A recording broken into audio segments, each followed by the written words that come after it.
everyone, welcome back to LifeChat with me, Karima. I am so glad you're here. If this is your first time visiting my channel, I want to welcome you. Don't forget to check out my other videos and subscribe.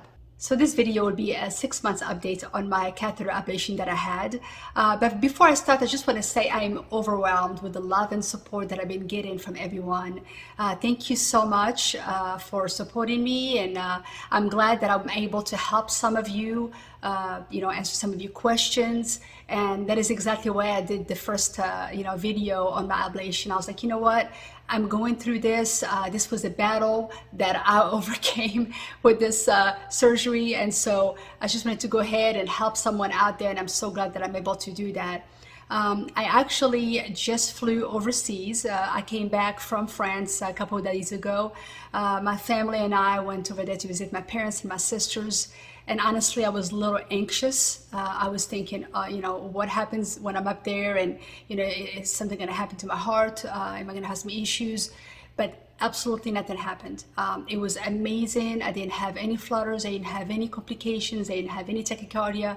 Usually when I fly overseas to visit my family, most of the time, because I'm excited and I'm anxious to see them, I always have tachycardia, either when I get there or when I come back home to the US. So this time, no issues whatsoever. I was able to fly 9 hours, a 9-hour flight, and then a 45-minute flight, and it was absolutely no issues at all.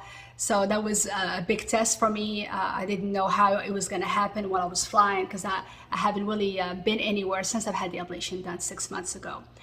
But for the first 2 months, I know many of you have asked me, how I'm doing, and it's been actually 6 months. I can't believe already it's been that long. But the first 2 months, I could feel a little things going on in there. I think it was just like everything was trying to adjust, And in my mind, I was thinking, what if I'm going to a tachycardia, and because the circuit is kind of broken, what happens? What's going to happen to me?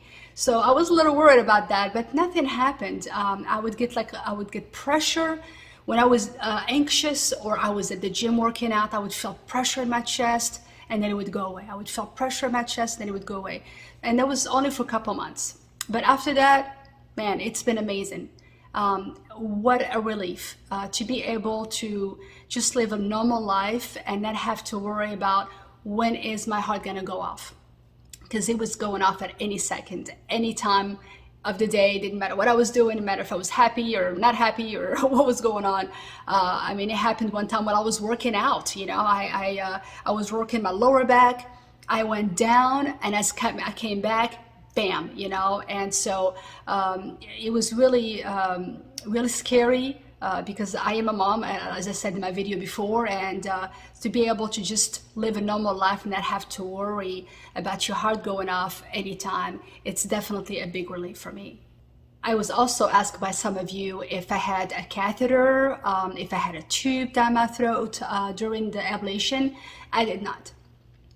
When I went in there, I didn't have any of that, I guess because it was a quick procedure. But as some of you answered in the comment section below my first video, some of you actually had a longer process than I did. And I guess everybody is different. It depends on your tachycardia, it depends on where it's at, it depends on what's going on, and where your health is and things like that. I think it has a lot to do with that. But for me, I didn't have anything like that. I didn't have a catheter. I was only in the surgery room for 30 minutes or 40 minutes or so. So for me, it was pretty quick. So I cannot really answer the question. I can only answer for myself what I went through. But I don't know if other people have to have a catheter, if they have to have a tube, but I didn't have neither one. I also had some questions about, if someone should do the procedure or not. For me, it was something that I had to do because I didn't have a choice anymore. Like, I've tried everything, and it has been so long that I've been dealing with it that it was affecting my life. It was affecting everything that I was doing. So for me, I didn't have a choice. I had to do the ablation. So it all depends on, how many times you get it. If you get it once a year, then maybe you don't need an ablation. I was getting them once a year to begin with, then 2 times, then 3 times, then all of a sudden I was having them 3 or 4 times a month. And that's when it was really affecting me.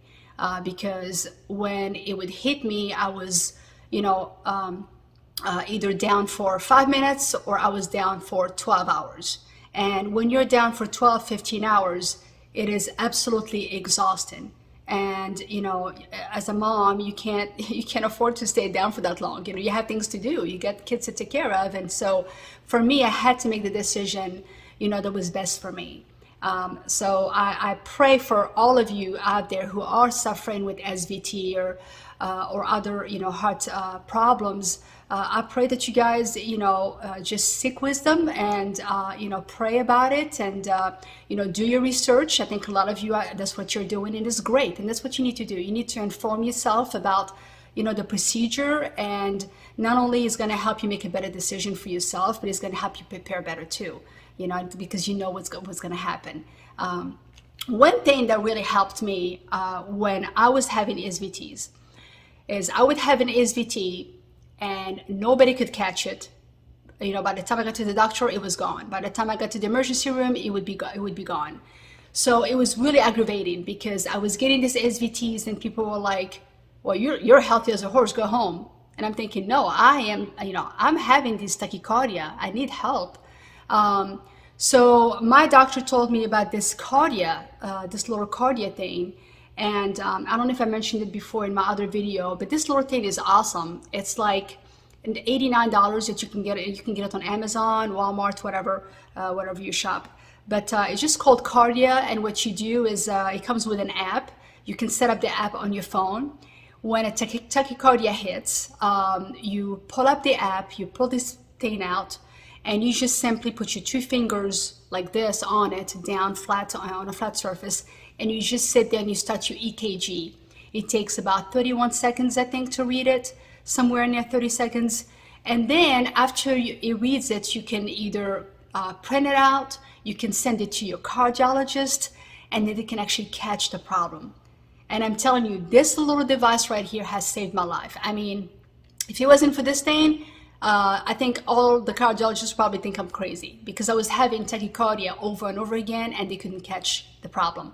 And so this little thing really helped me. So for those who may have the same issue as me, I'm telling you, get this little thing. You know, it's going to save your life.